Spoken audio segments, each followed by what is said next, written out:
Tu gribi daudz vairāk nekā tikai nopirkt jaunu iPhone, ielīst hipotekā līdz pensijai.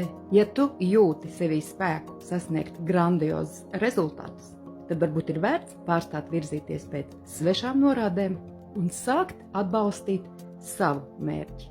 Bet vispirms ir jāapstājas, ir jāpārstāj skriet, ir jānoņem klapes, jāpaskatās pa malām un jāaizdomājas. Visi šie jēdzieni, tā ir pareizi, tā ir nepareizi, tā ir jādara, tā ir pieņemts.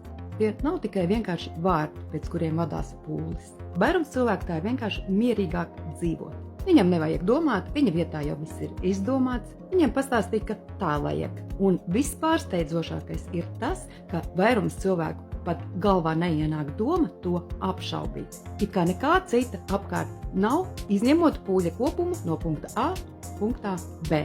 Un tagad es gribu, lai mēs sarunātu, ka mums nebūs pa ceļam. Tad, ja tu tagad pateiksi, es visu to jau zinu.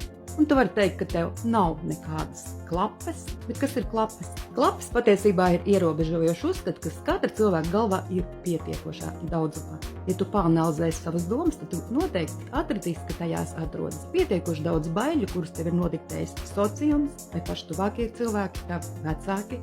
Tāpēc tomēr pamēģini noņemt klapes, paskatīties apkārt un sākt apšaubīt visu, kas ar spēcīgu lielu naglu ir iedzīts tavā galvā. Nu, neesi tā muša, kur izmistīgi sitas logā, kad blakus ir atvērts logs. Turpinājums sekos nākošajā video. Seko līdzi, lai nepalaistu to garām.